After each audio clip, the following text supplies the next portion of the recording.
حضور نے فرمایا کہ جو شخص نماز چھوڑتا ہے، ایک طویل حدیث ہے جس کا یہ حصہ ہے، وَقَانَ يَوْمَ الْقِيَامَةِ مَعَ قَارُونَ وَفِرْعَوْنَ وَحَامَانَ وَأُبَيِّ بْنِ خَلَف، جو نماز ترک کرتا ہے قیامت کے دن قارون کے ساتھ، فرعون کے ساتھ، حامان کے ساتھ اور ابی ابن خلف کے ساتھ کھڑا کر دیا جائے گا۔ جس صف میں اللہ کے دشمن کھڑے ہوئے ہوں گے، بے نمازی کو بھی اس صف میں کھڑا کر دیا جائے گا۔ اگر کوئی شخص نماز کا انکار کرتا ہے تو وہ دائرہ اسلام سے خارج ہے، لیکن اگر کوئی سستی کی وجہ سے نماز نہیں پڑھتا، صرف سستی کی وجہ سے نہیں پڑھتا، اللہ کا حکم جانتا ہے، اس کو کہا جائے آؤ نماز کو، تو وہ آگے سے مذاق نہیں کرتا یا نماز کا تمسخر یا استحقار نہیں کرتا، بلکہ بس اپنی سستی کی وجہ سے مسجد میں نہیں آتا۔ جو نماز کو ہلکا جانے، خفیف جانے، وہ بھی دائرہ اسلام سے خارج ہے اور کافر ہے۔ لیکن جو شخص اس کو اللہ کا حکم جانتا ہے اور اس کو پڑھنا اپنے اوپر ضروری سمجھتا ہے لیکن سستی کی وجہ سے پڑھ نہیں سکتا، تو اس کے بارے میں علماء کی آراء مختلف ہیں۔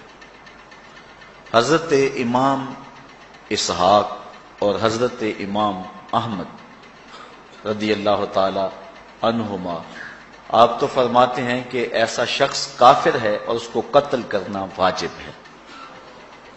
حضرت امام مالک کا قول ہے کہ، اور امام شافعی کا بھی یہی قول ہے، وہ بھی کہتے ہیں کہ اس کو قتل کیا جائے گا اور بطور حد قتل کیا جائے گا۔ حضرت امام اعظم امام ابو حنیفہ علیہ رحمہ آپ فرماتے ہیں کہ بے نمازی کو قتل نہیں کیا جائے گا، بلکہ اس پر تعزیر نافذ ہو۔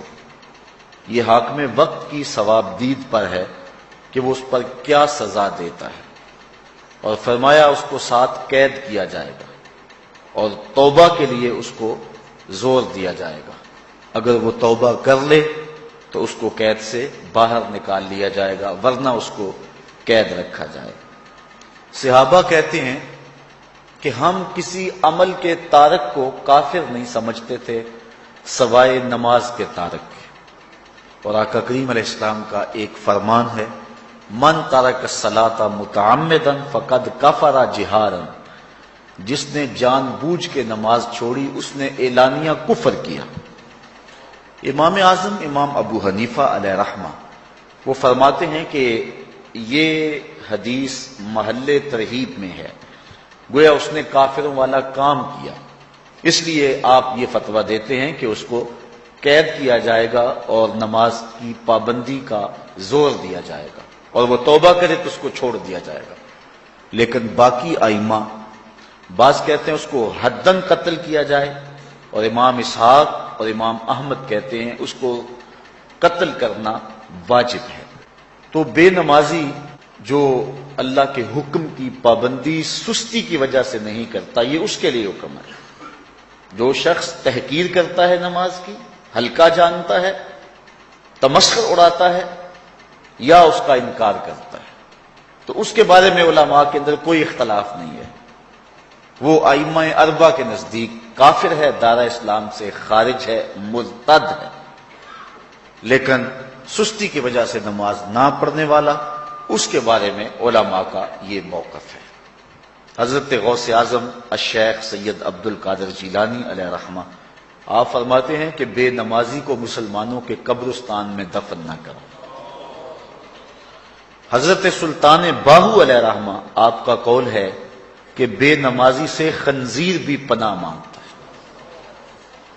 حضرت شیخ سعدی شیرازی فرماتے ہیں بے نمازی کو قرض نہ دو، جو اللہ کا قرضہ ادا نہیں کرتا تمہارا قرض کیسے لٹائے گا۔ اب آئیے ہم حضور علیہ السلام کے فرامین دیکھتے ہیں اس حوالے سے۔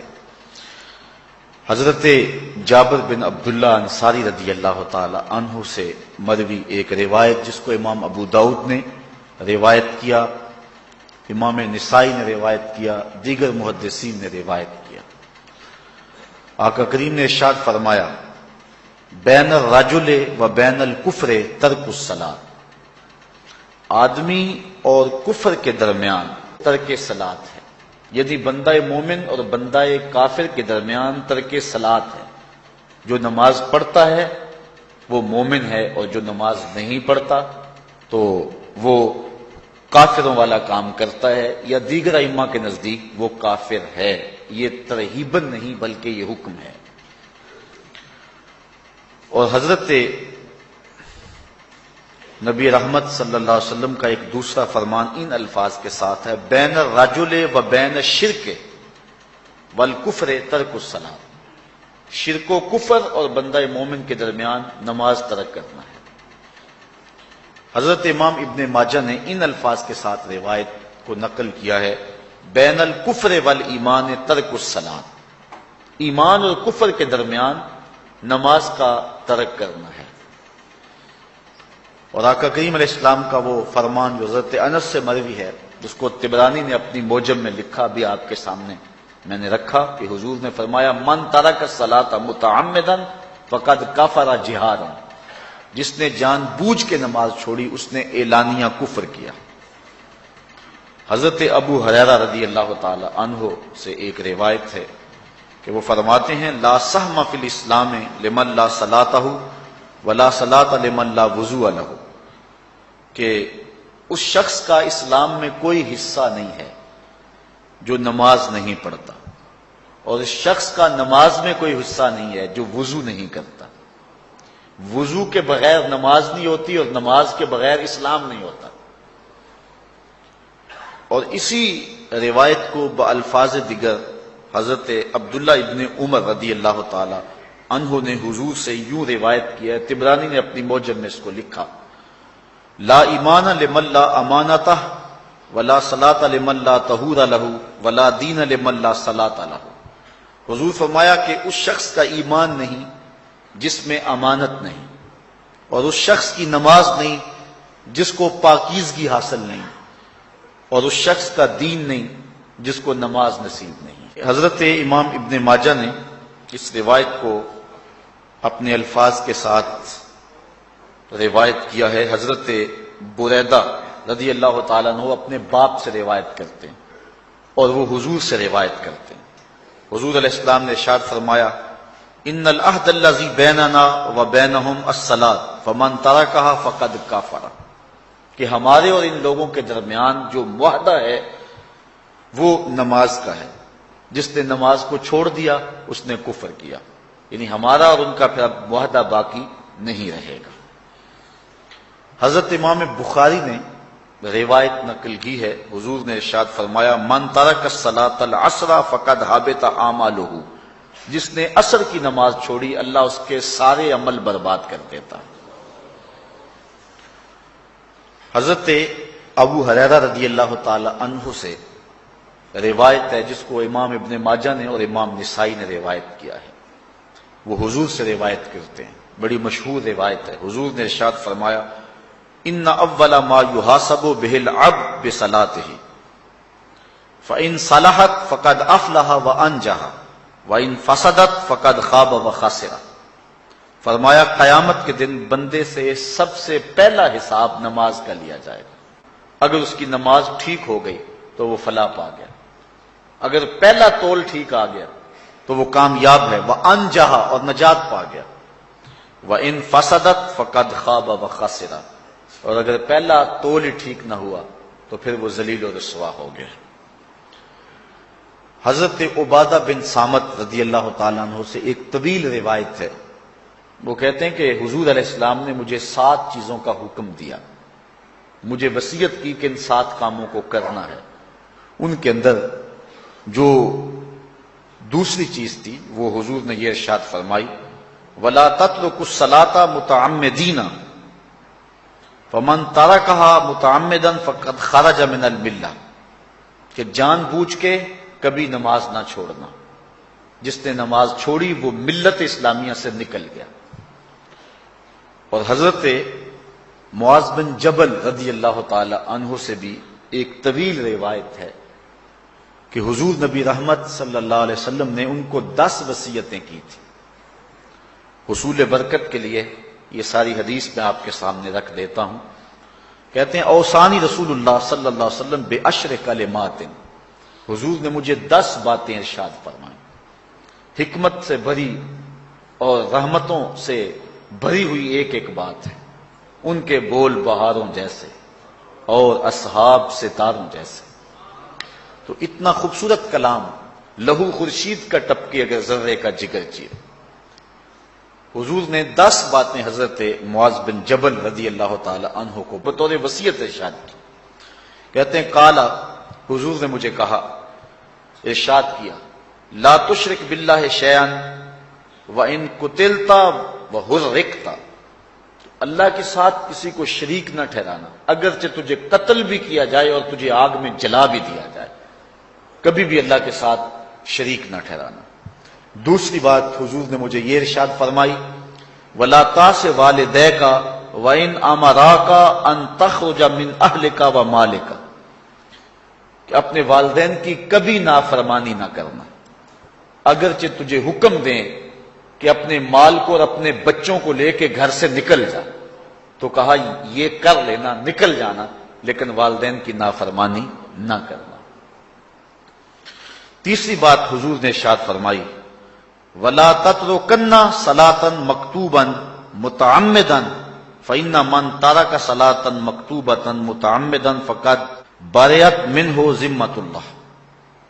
فرمایا اے معاذ بن جبل، فرض نماز جان بوجھ کر کبھی بھی نہ چھوڑنا، زندگی میں کبھی نہ ہو کہ تجھ سے فرض نماز چھوٹے، اس لیے کہ جس نے فرض نماز جان بوجھ کے چھوڑ دی، اللہ اور اس کے رسول نے اس سے اپنا ذمہ اٹھا لیا.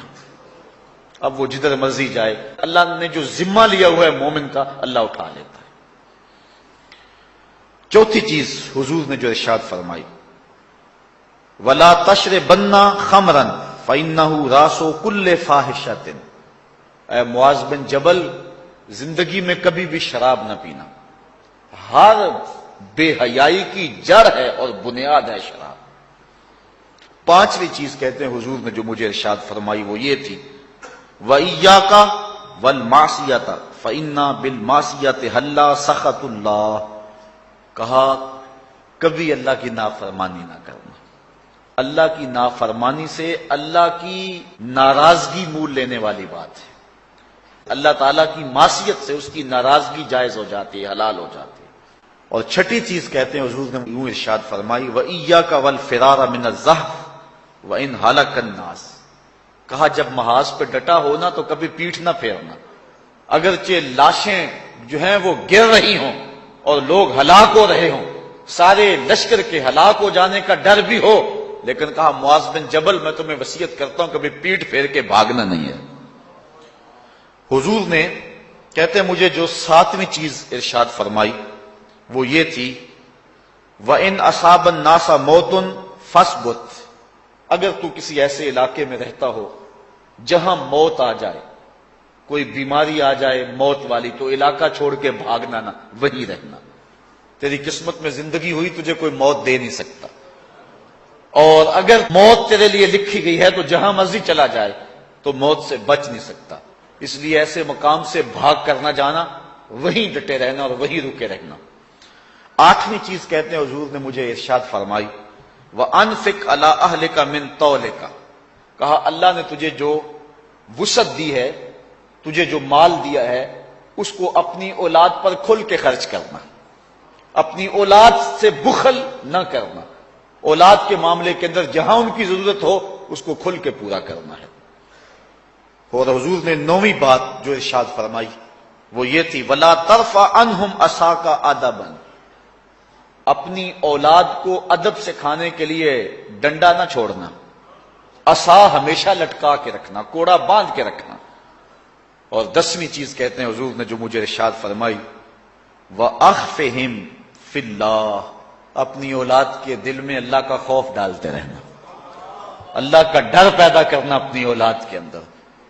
تو نے اپنی اولاد کو یونیورسٹی اور کالجوں تک پہنچایا، بیرون ملک سے بھی تعلیم دلوائی، لیکن اللہ کا خوف نہ سکھایا. اللہ کا خوف سکھانا اپنی اولاد کو، ایسے لوگوں کی صحبت میں بٹھانا جن کی صحبت میں بیٹھ کر اللہ کا خوف پیدا ہو جائے، ان کو ایسی کتابیں لا کے دینا کہ جن سے خشیت الہی ان کے سینے میں پیدا ہو۔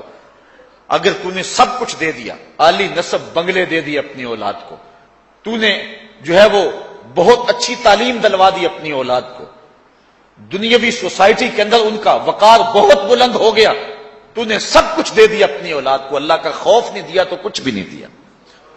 تو حضور نے جو 10ویں وصیت حضرت معاذ بن جبل کو کی وہ یہ ہے کہ انہیں اللہ سے ڈراتے رہنا، اللہ تعالیٰ کا خوف، ان کی خشیت ان کے سینے میں پیدا کرنا۔ اللہ اکبر۔ حضور کا ایک اور فرمان سنیے۔ حضور نے فرمایا کہ جو شخص نماز چھوڑتا ہے، ایک طویل حدیث ہے جس کا یہ حصہ ہے، وَقَانَ يَوْمَ الْقِيَامَةِ مَعَ قَارُونَ وَفِرْعَوْنَ وَحَامَانَ وَأُبَيِّ بْنِ خَلَف، جو نماز ترک کرتا ہے قیامت کے دن قارون کے ساتھ، فرعون کے ساتھ، حامان کے ساتھ اور ابی ابن خلف کے ساتھ کھڑا کر دیا جائے گا۔ جس صف میں اللہ کے دشمن کھڑے ہوئے ہوں گے، بے نوازی کو بھی اس صف میں کھڑا کر دیا جائے گا۔ کتنی رسوائی ہے، کتنی ذلت ہے۔ کوئی بندہ یہ گوارا کرتا ہے کہ مجھے اس صف میں کھڑا کر دیا جائے جس میں دشمنان خدا کھڑے ہوں، دشمنان رسول کھڑے ہوں، میری کوئی بہن، میری کوئی بیٹی کیا یہ گوارا کر سکتی ہے کہ اس کو حضور پہ کانٹے پھینکنے والی ام جمیل کے ساتھ کھڑا کر دیا جائے، اس کو حضور کو اذیت دینے والی عورتوں کے ساتھ کھڑا کر دیا جائے؟ نہ میری کوئی بہن اور نہ کوئی میری ماں اس بات کو گوارا کرتی۔ تو جب ہم یہ گوارا نہیں کرتے تو پھر ہمیں عزم کرنا چاہیے کہ آج کے بعد